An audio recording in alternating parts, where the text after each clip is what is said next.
Youth آپ کے پاس بہت زیادہ آتی ہے, آپ سے انٹریکٹ کرتے ہیں, کیا پرابلم ہے؟ زیادہ پڑھائی کے مسائل ہیں یا عشق کے مسائل ہیں یا امی ابو کے مسائل ہیں؟ اس ایج میں سائیکالوجسٹ کے پاس جانا تو میرے خیال میں یہ لمحہ فکریہ ہے, اتنی مطلب ینگ ایج. آپ ابھی ہم پوڈ کاسٹ سے پہلے ڈسکس کر رہے تھے, شاید آپ بتا رہی تھی کہ 25-20 سال کی ایج کے لوگ بھی جو ہیں وہ ایڈریس ہو رہے ہیں, تو یہ کیا سین ہے؟ بالکل یاسر, میں اس کو لمحہ فکریہ نہیں کہوں گی, اس کو میں یہ کہوں گی کہ لوگوں میں اویئرنیس آ رہی ہے, اور یہ ایک بہت پازیٹیو چینج ہے کہ لوگ ایوالو ہونا چاہتے ہیں, اپنے آپ کو سارٹ آؤٹ کرنا چاہتے ہیں, and this is a very good thing. اس کو ہمیں پروموٹ کرنا چاہیے. ہمارے اراؤنڈ بھی اگر ہماری فیملیز میں, ہمارے سرکل میں کوئی اگر تھراپی سیکھ کر رہا ہے تو اس کو ہمیں اور زیادہ موٹیویٹ کرنا چاہیے, کیونکہ یو آر ڈوئنگ ویل. کیونکہ تھراپی میں آپ جسٹ کسی مینٹل النس سے نہیں جاتے, آپ اپنی لائف, کیونکہ ہم سب کو لائف کے چیلنجز ہوتے ہیں, ڈیلی لائف میں ہم بہت سے چیلنجز فیس کر رہے ہوتے ہیں, تو ان کو ایک سیف اسپیس پہ ایڈریس کرنا, اپنے ایموشنس کو پروسیس کر لینا, that's a really good thing. وہاں سے ہی آپ کو پھر سیلف ایکچولائزیشن کی طرف آپ جاتے ہیں. ادروائز تو آپ کی لائف ایک کیوس میں چینج ہو جاتی ہے اگر آپ اپنے اندر کے ایشوز کو ایڈریس نہ کریں.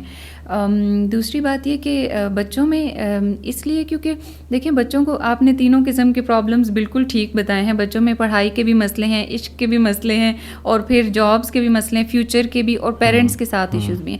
تو آج کل کی جو جنریشن ہے نا, وہ ایٹ اے ٹائم بہت زیادہ چیلنجز فیس کر رہی ہوتی ہے. مطلب ہے کہ وہ پڑھنا نہیں چاہتے اور عشق کرنا چاہتے ہیں اور والدین کی بات نہیں مانتے, اگر ہم سم کریں تو ان تینوں مسائل کو, ایسے ہی ہے کچھ. یہ تو میں نہیں کہہ سکتی, ناراض نہ ہو جائیں آپ کے. نہیں, میں تو ویسے کہہ رہا ہوں, مطلب یوزلی تو یہی ہو رہا ہوتا ہے نا کہ اسٹوڈنٹس جو ہیں وہ ایجوکیشن میں کہیں نہ کہیں کمپرومائز ہو رہی ہوتی ہے نا ان کی ایجوکیشن. تو جب آپ ڈگ آؤٹ کرتے ہیں تو پتہ چلتا ہے کہ کوئی افیئر چل رہا ہے. اچھا, جب افیئر چل رہا ہے تو وہ پیرنٹس کا پریشر ہوتا ہے کہ یہ کیوں چل رہا ہے اور پڑھائی نہیں. تو مجھے لگتا ہے کہ یہ تینوں کہیں نہ کہیں جا کے مرج ہو جاتی ہیں چیزیں.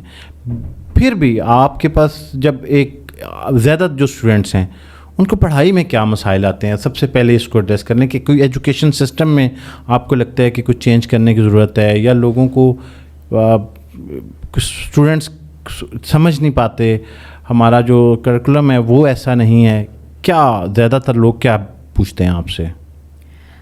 دیکھیں, میں شروع سے روٹ کاز سے اسٹارٹ کرتی ہوں. ہم بچے کی پرسنالٹی فرسٹ 5 ایئرز میں بنتی ہے. اب فرسٹ 5 ایئرز میں نا بچہ بہت سے ایموشنز فیس کر رہا ہوتا ہے ڈیلی بیسس پہ, لیکن وہ اس ٹائم پہ پروسیس نہیں کر سکتا. ان ایئرز میں جو ہم کوپنگ اسٹریٹجیز یوز کرتے ہیں نا چیز کو حاصل کرنے کے لیے, فار ایگزامپل ایک بچہ جو ہے وہ چیخنا شروع ہو جاتا ہے کہ مجھے یہ چیز دلا دو, تو پیرنٹس جو ہے اس کو وہ چیز دلا دیتے ہیں. تو اس کا یہ کوپنگ میکینزم بن جاتا ہے کہ جب میں چیخوں گا یا جب میں ریبیلیس ایکٹ شو کروں گا تو مجھے یہ چیز مل جائے گی. اب وہی وہ بڑے ہو کے بھی اس کے ساتھ ساتھ کوپنگ اسٹائل چلتا ہے. اب یہاں سے پرسنالٹی ہوتی ہے, یہاں سے وونڈنگ کریٹ ہوتی ہے بچے کے اندر.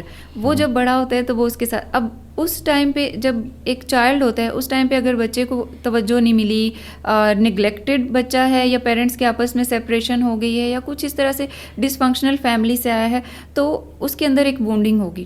اب وہ as an adult, as a teen age اپنی لائف میں وہ ہر جگہ پہ مینیفیسٹ کرے گا.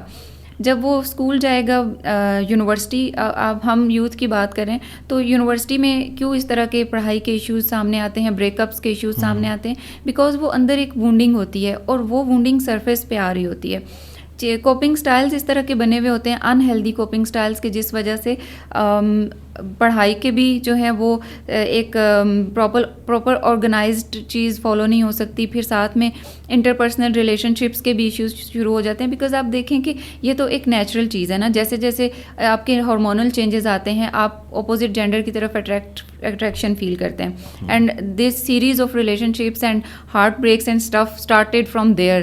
تو اس کو پروسیس کرنا بہت ضروری ہوتا ہے, بیکاز میں ہمیشہ ایک چیز کہتی ہوں, breakups are blessings in disguise. کیونکہ جب بھی آپ کا وہ جو چھوٹے چھوٹے ہارٹ بریکس ہوتے ہیں نا, وہ آپ کو اپنے بارے میں ایک بہت بڑی انسائٹ دے سکتے ہیں اگر آپ اپنے اوپر ورکنگ کریں, اور اگر آپ جتنی جلدی تھراپی اسٹارٹ کر لیں, یا سیلف ہیلپ بکس ہیں وہ پڑھنا شروع کر دیں, یا کوئی بھی سیلف ہیلپ میٹیریل اسٹارٹ کر لیں, بس اپنی سیلف اویئرنیس کا جرنی شروع کر دیں وہاں سے, تو اپنے بارے میں ایک بہت بڑی انسائٹ ملتی ہے. کیونکہ ہم مرر کر رہے ہوتے ہیں, ہم وہ چیز اٹریکٹ کر رہے ہوتے ہیں جو ہمیں بچپن میں نہیں ملی, جو چیز ہمیں پیرنٹس سے نہیں ملی وہ ہم رومانٹک ریلیشن شپ میں ڈھونڈ رہے ہوتے ہیں, تو اس وجہ سے وہ ہارٹ بریکس ہوتے ہیں. سو آئی تھنک دیٹس ریئلی مطلب محبوبہ میں ماں کا پیار ڈھونڈتے ہیں, شاید ایسا ہے کچھ. یس ایبسلیوٹلی.